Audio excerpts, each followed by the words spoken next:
നിങ്ങളുടെ സാലറി മാത്രമാണോ നിങ്ങളുടെ സോഴ്സ് ഓഫ് ഇൻകം എന്ന് പറയുന്നത്?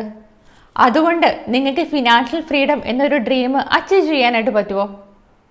പ്രത്യേകിച്ച് വർക്കൊന്നും ചെയ്യാതെ ഇന്ത്യയിലെ ടോപ്പ് ഇൻവെസ്റ്റേഴ്സ് ഏൺ ചെയ്യുന്നുണ്ട്. എങ്ങനെയാണെന്നല്ലേ? ഡിവിഡൻഡ് ഇൻവെസ്റ്റ്മെൻറ്റിലൂടെ. നിങ്ങൾക്കും അങ്ങനെ ഏൺ ചെയ്യാനായിട്ട് പറ്റുമോ? ഇന്നത്തെ വീഡിയോയിലൂടെ നമ്മൾ ഡിസ്കസ് ചെയ്യാൻ പോകുന്നത് അത് തന്നെയാണ്. എന്താണ് ഡിവിഡൻഡ് ഇൻവെസ്റ്റിംഗ്? അതിനുവേണ്ടി നമ്മൾ ഏതൊക്കെ സ്റ്റോക്സ് ആണ് ബൈ ചെയ്യേണ്ടത്? ഇതിന് പ്രത്യേകിച്ച് ടാക്സ് എന്തെങ്കിലും കാര്യങ്ങൾ വരുന്നുണ്ടോ? നമ്മൾ ഈ ഇൻവെസ്റ്റിംഗ് ചെയ്യുന്നതിന് മുമ്പായിട്ട് അറിഞ്ഞിരിക്കേണ്ട കാര്യങ്ങൾ എന്തൊക്കെയാണ്? ഏതൊക്കെയാണ് ഇന്ത്യയിലെ ടോപ്പ് പേയിങ് ഡിവിഡൻഡ് കമ്പനീസ്? നിങ്ങൾക്ക് കൂടുതൽ ഫിനാൻഷ്യൽ വീഡിയോകൾക്കായി എൻ്റെ ചാനൽ സബ്സ്ക്രൈബ് ചെയ്യുക. കൂടാതെ പുതിയ വീഡിയോ നോട്ടിഫിക്കേഷന് വേണ്ടി ബെൽ ഐക്കൺ കൂടി പ്രസ് ചെയ്യുക. ആക്ച്വലി എന്താണ് ഡിവിഡൻഡ്? ഒരു കമ്പനി അവരുടെ പ്രോഫിറ്റ് അവരുടെ ഷെയർ ഹോൾഡേഴ്സിന് റിവാർഡായിട്ട് കൊടുക്കുന്നതാണ് ഡിവിഡൻഡ് എന്ന് പറയുന്നത്. ഇപ്പം നിങ്ങളൊരു കമ്പനിയിൽ ഇൻവെസ്റ്റ് ചെയ്തിട്ടുണ്ടെങ്കിൽ ആ കമ്പനിയുടെ പ്രോഫിറ്റ് എന്ത് ചെയ്യാണ്? അവർ ഷെയർ ചെയ്യുകയാണ്. ഇന്ത്യയിലെ ടോപ്പ് ഡിവിഡൻഡ് കമ്പനീസായ റിലയൻസ് ഇൻഡസ്ട്രീസ്, ഹിന്ദുസ്ഥാൻ യൂണിലിവർ ഒക്കെ നോക്കുകയാണെങ്കിൽ അവരെന്ത് ചെയ്യുന്നുണ്ട്? ഇങ്ങനെ ഡിവിഡൻഡ് കൊടുക്കുന്നതായിട്ട് നമുക്ക് കാണാൻ പറ്റുന്നുണ്ട്.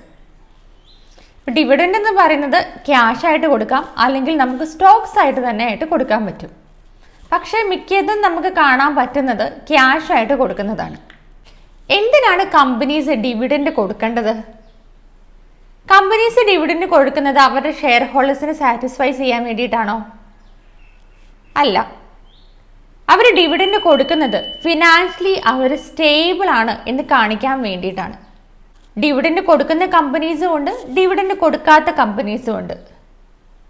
എക്സ്റ്റാബ്ലിഷ്ലി പ്രോഫിറ്റബിൾ ആയിട്ടുള്ള കമ്പനീസ് ആണ് എന്ത് ചെയ്യുന്നത്? ഡിവിഡൻഡ് കൊടുക്കുന്നത്. ഗ്രോയിങ് കമ്പനീസ് ആണെങ്കിൽ അവരത് റീഇൻവെസ്റ്റ് ചെയ്യും. ഇപ്പോൾ സൊമാറ്റോ, പേടിഎം പോലെ കമ്പനീസ് ആണെങ്കിൽ അവർ റീഇൻവെസ്റ്റ് ആണ് ചെയ്യുന്നത്. അപ്പോൾ നമുക്ക് ഡിവിഡൻഡ് ഇൻകം വേണമെങ്കിൽ നമ്മൾ എന്ത് ചെയ്യണം? എക്സ്റ്റാബ്ലിഷ്ഡ് ആയിട്ടുള്ള പ്രോഫിറ്റബിൾ കമ്പനീനെ ചൂസ് ചെയ്യണം. ഡിവിഡൻഡ് ഇൻവെസ്റ്റിങ്ങിൽ നമ്മൾ അറിഞ്ഞിരിക്കേണ്ട ടേംസ് എന്തൊക്കെയാണ്? ഒന്ന്, ഡിവിഡൻഡ് ഈൽഡ്, പിന്നെ പേ ഔട്ട് റേഷ്യോ, പിന്നെ വരുന്ന ഒന്നാണ് എക്സ് ഡിവിഡൻഡ് ഡേറ്റ് എന്ന് പറയുന്നത്. എന്താണ് ഡിവിഡൻഡ് ഈൽഡ് എന്ന് പറയുന്നത്? ഇപ്പോൾ കമ്പനിയുടെ സ്റ്റോക്ക് പ്രൈസ് എത്രയാണോ അതിൽ നിന്നും എത്ര ശതമാനമാണ് നമുക്ക് ഡിവിഡൻഡായിട്ട് ലഭിക്കുക. ഇപ്പോൾ എക്സാമ്പിൾ പറയുകയാണെങ്കിൽ 100 റുപ്പീസ് ഉള്ള ഒരു സ്റ്റോക്ക് ആണെങ്കിൽ ഇപ്പം നമുക്ക് 5 രൂപയാണ് ഡിവിഡൻഡായിട്ട് ലഭിക്കുന്നതെങ്കിൽ ഡിവിഡൻഡ് ഈൽഡ് എന്ന് പറയുന്നത് എത്രയായിരിക്കും? 5% ആയിരിക്കും. സ്റ്റോക്കിൻ്റെ പ്രൈസിൻ്റെ എത്ര പെർസെൻറ്റേജ് ആണ് നമുക്ക് ഡിവിഡൻഡായിട്ട് കിട്ടുക, അതാണ് ഡിവിഡൻഡ് ഈൽഡ്. ഇനി പേ ഔട്ട് റേഷ്യോ എന്ന് പറഞ്ഞാൽ കമ്പനിയുടെ ടോട്ടൽ പ്രോഫിറ്റിൽ നിന്നും എത്രയാണ് അവർ ഡിവിഡൻഡായിട്ട് മാറ്റി വയ്ക്കുക, എത്ര പെർസെൻറ്റേജ് അവർ മാറ്റി വയ്ക്കും. ഇപ്പോൾ 100 crore ഉള്ളൊരു കമ്പനി ആണെങ്കിൽ അവർ 40 crores എന്ത് ചെയ്യുകയാണ്? ഡിവിഡൻഡിന് വേണ്ടി മാറ്റി വെക്കുകയാണെങ്കിൽ 40% എന്താണ് അവരുടെ പേ ഔട്ട് റേഷ്യോ എന്ന് പറയുന്നത്. ഹൈലി പേ ഔട്ട് റേഷ്യോ ഉള്ള കമ്പനീസ് എന്ത് ചെയ്യും? കൂടുതൽ ഡിവിഡൻഡ് കൊടുക്കും. അപ്പോൾ അവരുടെ ഗ്രോത്ത് പൊട്ടൻഷ്യൽ എന്തായും പക്ഷേ കുറയുകയാണ് ചെയ്യുന്നത്. പിന്നെ വരുന്ന ഒരു ടേമാണ് എക്സ് ഡിവിഡൻഡ് ഡേറ്റ് എന്ന് പറയുന്നത്. നമുക്ക് ഡിവിഡൻഡ് ലഭിക്കണമെങ്കിൽ നമ്മൾ എന്ത് ചെയ്യണം? എക്സ് ഡിവിഡൻഡ് ഡേറ്റിന് മുമ്പായിട്ട് സ്റ്റോക്ക് ബൈ ചെയ്യണം. അല്ലാത്ത പക്ഷം നമുക്ക് ഡിവിഡൻഡ് ലഭിക്കുകയില്ല. അതുകൊണ്ട് നമ്മൾ എപ്പോഴും എക്സ് ഡിവിഡൻഡ് ഡേറ്റിന് മുമ്പായിട്ട് സ്റ്റോക്ക് ബൈ ചെയ്യേണ്ടതാണ്. ഡിവിഡൻഡിന് നമുക്ക് ടാക്സ് കൊടുക്കേണ്ട ആവശ്യമുണ്ടോ?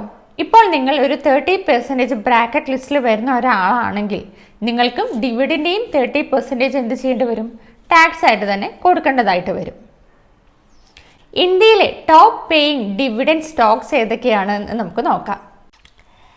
ഏറ്റവും അധികം ഡിവിഡൻഡ് തരുന്ന കമ്പനി കോൾ ഇന്ത്യയാണ്. 2020-25 8.5% ആണ് അവർ ഡിവിഡൻഡ് ഈൽഡായിട്ട് തരുന്നത്.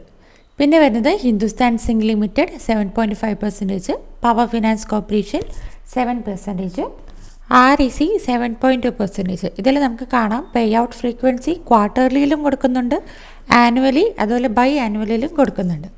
ഇതാണ് ടോപ്പ് 15 കമ്പനീസ്, ഇന്ത്യയിൽ ഡിവിഡൻഡ് പേയിങ് കമ്പനീസ്. ഈ കമ്പനീസ് എല്ലാം നിങ്ങൾക്ക് ഈ വീഡിയോ ഇഷ്ടപ്പെട്ടെങ്കിൽ ലൈക്ക് ചെയ്യുക, ഷെയറും ചെയ്യുക. കൂടുതൽ വീഡിയോകൾക്കായി സബ്സ്ക്രൈബും ചെയ്യുക.